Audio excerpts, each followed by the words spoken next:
સંખેડાની જનતા જનાર્દનને મારા નમસ્કાર।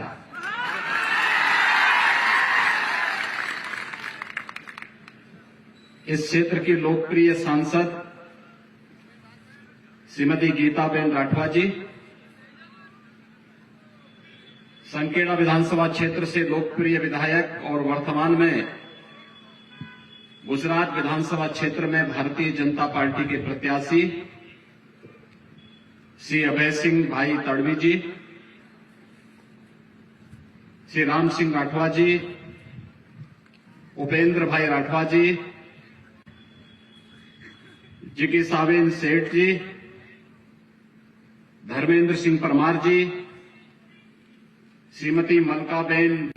भाईविनाबेन पटेल जी, प्रोफेसर शंकर भाई बिछिया भाई राठवा जी, श्री राजू भाई शाह जी, श्री संजय भाई देसाई जी, राजू भाई राठवा जी, श्रीमती शारदाबेन राठवा जी, श्री रश्मिकांत भाई बासवा जी, जोशु भाई भीलू भाई राठवा जी, मेहुल कुमार हर्षद भाई पटेल जी, गणेश मिश्रा जी, चेतन भाई मेवासी जी, श्रीमती कोमलबेन डोबेल जी, श्री शशिकांत भाई पटेल जी और छोटा उदयपुर विधानसभा क्षेत्र से जुड़े हुए सभी भारी संख्या में उपस्थित भारतीय जनता पार्टी के कार्यकर्ता भाइयों बहनों, मैं गुजरात की इस धरती को नमन करता हूं, जिस धरती ने कभी उत्तर प्रदेश के मथुरा से यहां पर पधारे भगवान श्री कृष्ण को अपना पावन धाम द्वारिका को बसाने का एक अवसर दिया था,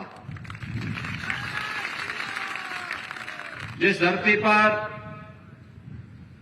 राष्ट्रपिता महात्मा गांधी का जन्म हुआ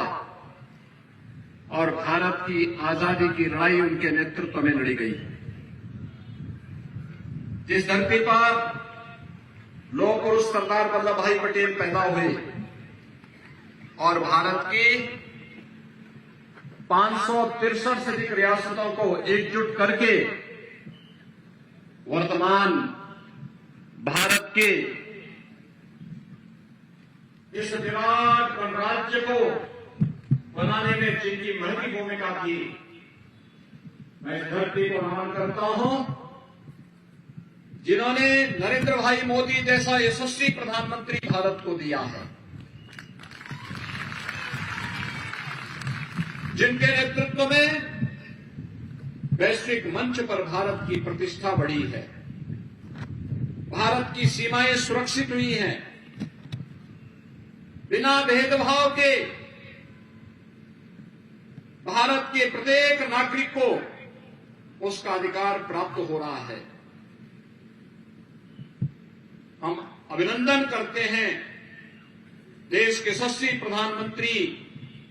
श्री नरेंद्र मोदी जी का, जिन्होंने आजादी के बाद पहली बार एक आदिवासी वनवासी परिवार की एक महिला को देश के सर्वोच्च संवैधानिक पद राष्ट्रपति के पद पर बिठा करके भारत के हर वनवासी गिरिवासी और उन बंधु बांधवों का सम्मान बढ़ाया है, जिन्होंने करीब भगवान श्री राम की सेना में अग्रणी भूमिका का निर्वहन करते हुए भारत के अंदर राम राज्य की स्थापना का संकल्प किया था। मैं अभिनंदन करता हूं देश के यशस्वी प्रधानमंत्री नरेंद्र मोदी जी का, जिनकी दृढ़ इच्छा शक्ति और जिनके विजन के कारण 500 वर्षों का इंतजार समाप्त हुआ और अयोध्या में प्रभु श्री राम के भव्य मंदिर के निर्माण का मार्ग प्रशस्त हुआ है। ये गुजरात की धरती है भाइयों बहनों। अगर 1947 में भारत के सभी गणराज्यों को एकीकरण करने में इसी माटी के सपूत सरदार वल्लभ भाई पटेल ने अपनी दूरदर्शिता और दृढ़ इच्छा शक्ति का परिचय दिया, तो सन 2019 में कश्मीर से आतंकवाद की पर्याय बनी धारा 370 को हटाने के लिए प्रधानमंत्री मोदी जी के मार्गदर्शन में इसी धरती माटी के सपूत भारत के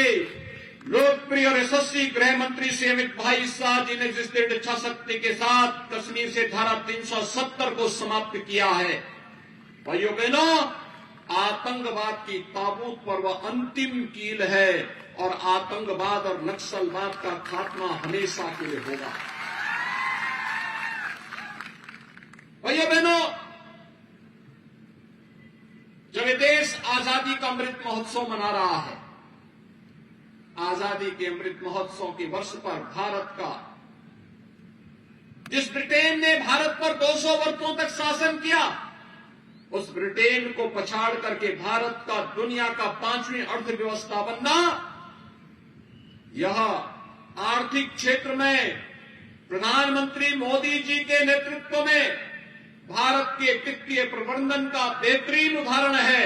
और भारत दुनिया की सबसे बड़ी आर्थिक ताकत बनेगा, इसमें अब कोई संदेह किसी को नहीं होना चाहिए। आज हर एक क्षेत्र में भारत आगे बढ़ रहा है और खासतौर पर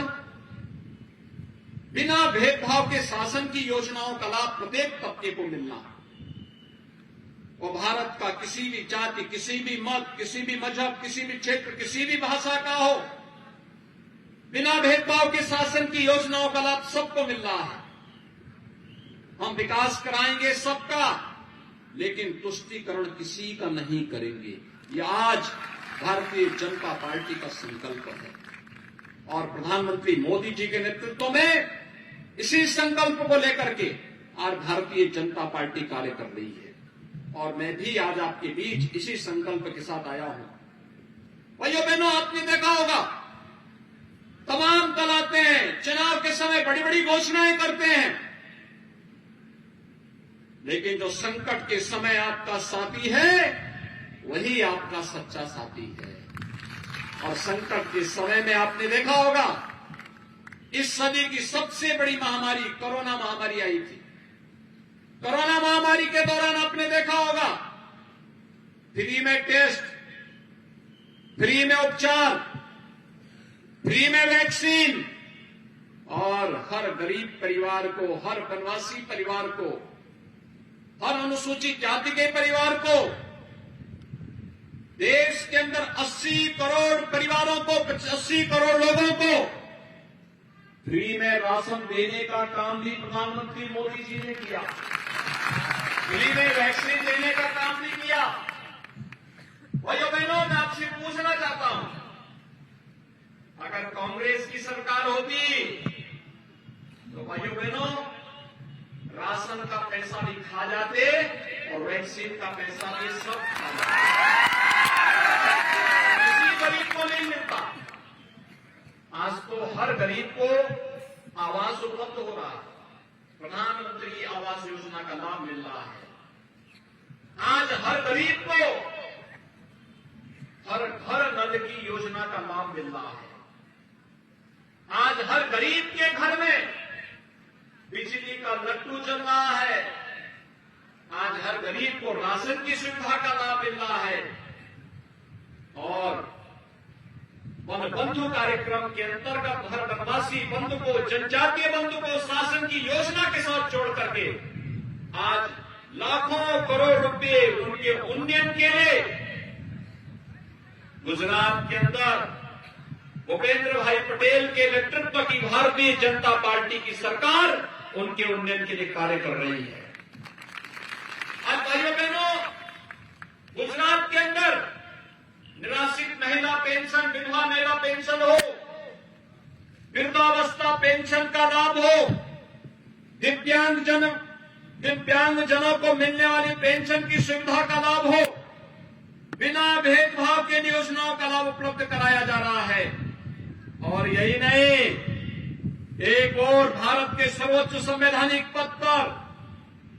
देश के राष्ट्रपति के पद पर एक वनवासी और जनजातीय परिवार से जुड़ी हुई श्रीमती द्रौपदी मुर्मू जी को देश का राष्ट्रपति बना करके भारत का गौरव बढ़ाने का काम प्रधानमंत्री मोदी जी के नेतृत्व में हुआ है, तो दूसरी तरफ गुजरात के अंदर भगवान बिरसा मुंडा के नाम पर विश्वविद्यालय की स्थापना का कार्यक्रम भी उसी श्रृंखला का एक नया हिस्सा है। और इसलिए भाइयों बहनों, आज हम सब आपके पास आए हैं। मैं आप सबसे ये अपील करने के लिए आया हूं कि भाइयों बहनों, क्या कांग्रेस कश्मीर से धारा 370 को हटा पाती? मैं आपसे पूछना चाहता हूं, क्या वो हटा पाती? क्या अयोध्या में राम मंदिर का निर्माण कांग्रेस कर पाती? और क्या कांग्रेस सरदार साहब का जो सबसे बड़ी प्रतिमा बनी है गुजरात में, प्रधानमंत्री मोदी जी ने बनाया है, क्या कांग्रेस बना पाती? कांग्रेस ने तो सरदार साहब को भी सम्मान नहीं दिया और बाबा साहब भीमराव अंबेडकर को भी सम्मान नहीं दिया। बाबा साहब भीमराव अंबेडकर से जुड़े हुए पंच तीर्थों का निर्माण भी प्रधानमंत्री मोदी जी के मार्गदर्शन और नेतृत्व में हुआ है। आज जनजातीय बंधुओं को छात्रावास की सुविधा हो, स्कॉलरशिप की सुविधा हो, इन सभी प्रकार की सुविधाओं का लाभ अगर कोई दे रहा है तो भारतीय जनता पार्टी के नेतृत्व की डबल इंजन की सरकार दे रही है। दिल्ली में नरेंद्र भाई मोदी जी के नेतृत्व की भारतीय जनता पार्टी की सरकार है। गुजरात के अंदर श्री भूपेंद्र भाई पटेल के नेतृत्व की सरकार है। ये डबल इंजन की सरकार जब चलेगी तो बुलेट ट्रेन के रूप में विकास के कार्यों को भी लेकर के आगे बढ़ती है और बुलेट ट्रेन की तर्ज पर ही विकास का कार्य होना चाहिए। ये विकास हम सबके जीवन का आधार बनेगा और इसीलिए आज मैं आपके बीच कहने के लिए आया हूं। भाइयों बहनों, गुजरात में क्या होता था? भारतीय जनता पार्टी की सरकार आने के पहले, नरेंद्र भाई मोदी जी के प्रधानमंत्री बनने के पहले, मुख्यमंत्री बनने के पहले गुजरात में क्या होता था? दंगे होते थे, कर्फ्यू लगता था, गुंडागर्दी चरम पर थी, अराजकता फैलाने का कार्य होता था, लूट खसोट थी। पिछले 20 वर्षों के अंदर गुजरात में कोई कर्फ्यू नहीं, कोई दंगा नहीं। गुजरात विकास के पथ पर आगे बढ़ रहा है, सुरक्षा का एक मॉडल दे रहा है, विकास का एक मॉडल दे रहा है, लोक कल्याण का एक मॉडल दे रहा है, नौजवानों के लिए नौकरी और रोजगार की सुविधा दे रहा है, अन्नदाता किसानों के लिए प्रधानमंत्री किसान सम्मान निधि का लाभ दे रहा है, महिलाओं के लिए स्वावलंबन के लिए अनेक कार्यक्रम चलाए जा रहे हैं। भाइयों बहनों, ये नए भारत का एक नया गुजरात है और इसीलिए तो हर गुजराती कह पड़ता है, जय जय गरवी गुजरात। और भाइयों बहनों, ये तब सार्थक होगा जब 7वीं बार भी कमल चुनाव चिन्ह की सरकार गुजरात के अंदर बनेगी। आप सभी से अभय सिंह भाई तड़वी के समर्थन में कमल चुनाव चिन्ह पे वोट देंगे। सो आप बधा, भाजपा ने भव्य जीत आपसो, हाथ ऊंचा करने समर्थन आपो। सभी लोग मेरे साथ बोलेंगे, भारत माता की,